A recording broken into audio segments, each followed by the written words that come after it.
সুৰৰে দেউলৰে ৰূপৰে শিকলি ভাঙি দিলি খুলি দুৱাৰ সোণোৱালী পূজাৰীও পূজাৰীও সুন্দৰৰ পূজাৰীও।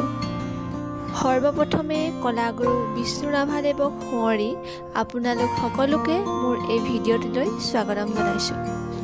আৰু আজি হৈছে 20 জুন আৰু 20 জুন আমাৰ বাবে এটি বিশেষ গুৰুত্বপূৰ্ণ দিন।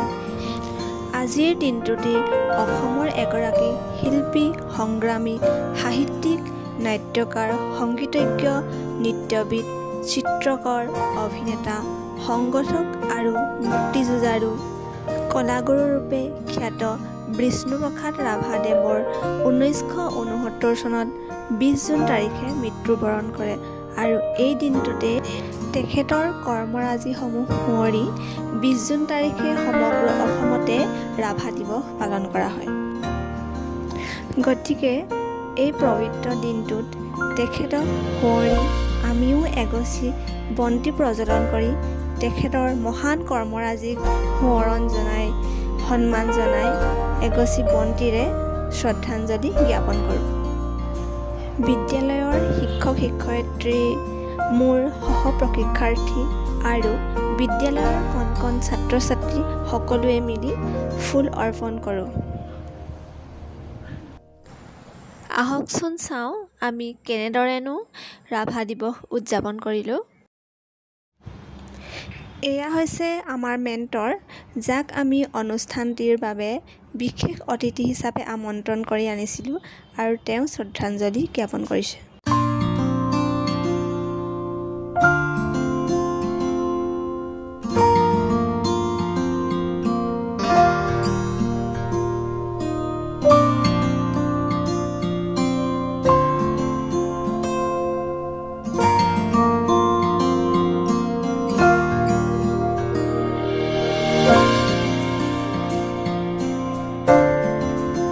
ৰাভা দিৱসৰ উপলক্ষে নাচ গান, কবিতা আবৃত্তি আদি প্ৰতিযোগিতা অনুষ্ঠিত কৰা হৈছে। লগতে জয়মতী নাটকৰ কিছু দৃশ্যাংশ ছাত্ৰ ছাত্ৰীসকলৰ দ্বাৰা প্ৰদৰ্শন কৰা হৈছে, যাৰ বাবে ছাত্ৰ ছাত্ৰীসকল যথেষ্ট উৎসাহী আৰু আনন্দিত হৈ আছে। আমি প্ৰশিক্ষাৰ্থীসকলে মিলি বিষ্ণুপ্ৰসাদ ৰাভাদেৱৰ এটি গীত সমবেত সংগীত হিচাপে পৰিৱেশন কৰা হয়।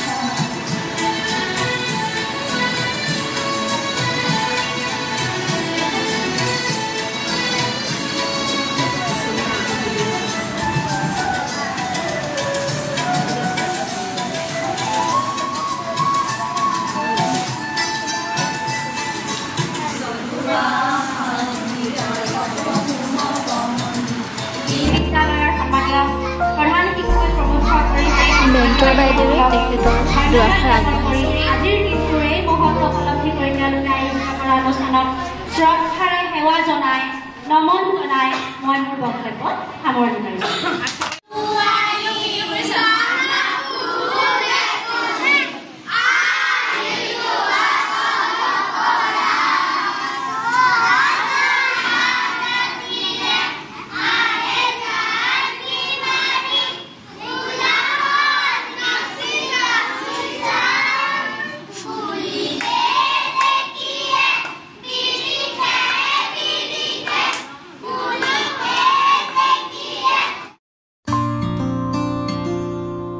এয়া আমাৰ মেণ্টৰ বাইদেৱে তেখেতৰ ফালৰ পৰা কণ কণ ছাত্ৰ ছাত্ৰীসকলক অলপ মৰম আগবঢ়াইছে।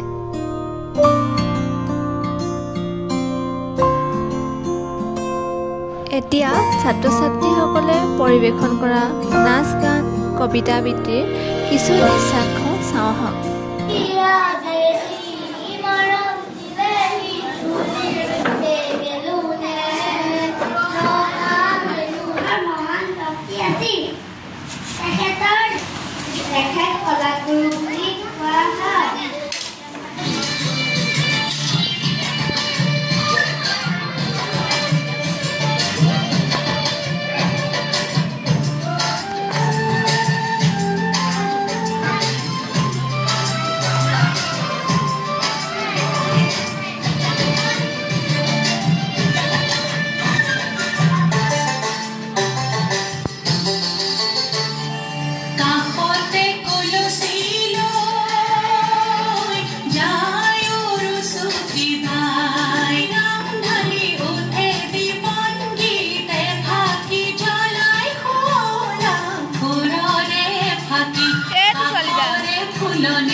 ব্ৰেক টাইম সকলোকে লঘু আহাৰ দি থকা হৈছে আৰু আমিও এই চেকতে অলপ ভিডিঅ'ত উঠি ল'লোঁ।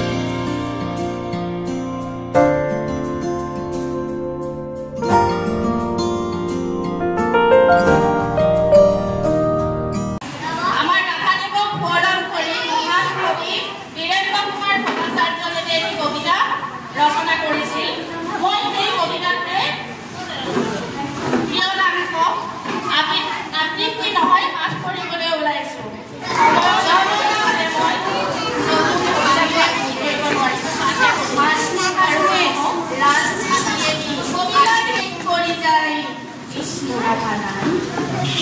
নিজান চেনত তুমি হারে আছা, হারে আছে ক্রোড়ে ইহারে দেওয়া মন্দি তোমার কণ্ঠর ফুলে নাচুনরে লয়লা।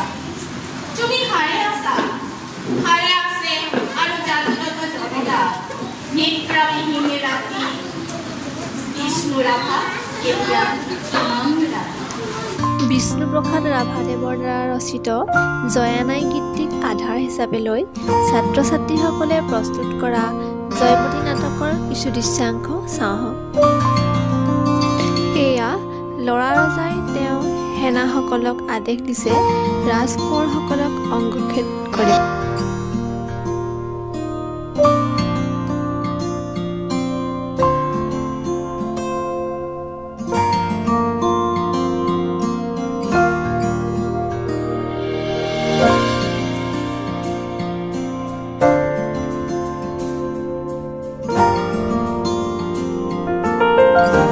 জয়মতী কুঁৱৰীয়ে গদাধৰ সিংহক পলাই যাবলৈ কৈ বিদায় দিয়াৰ মুহূৰ্ত।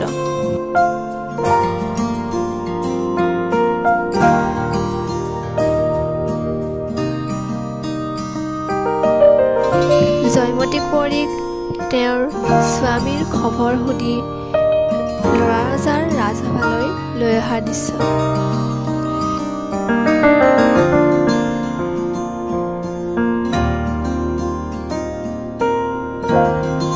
জয়মতী কুঁৱৰীয়ে গদাধৰ সিংহৰ সন্ধান দিব নোৱাৰাত বন্দী কৰিবলৈ লৈ যোৱা দৃশ্য।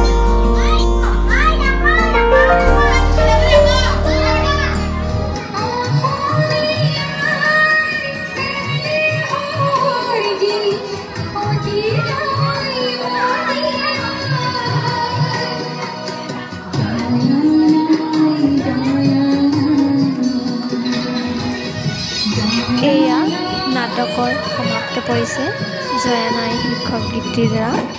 শেষত পুনৰবাৰ মহান শিল্পীগৰাকীলৈ শ্ৰদ্ধা নিবেদি আজিৰ ভিডিঅ'টি ইমানতেই সমাপ্ত কৰিছোঁ আৰু ভিডিঅ'টো চোৱাৰ বাবে সকলোকে বহুত বহুত ধন্যবাদ।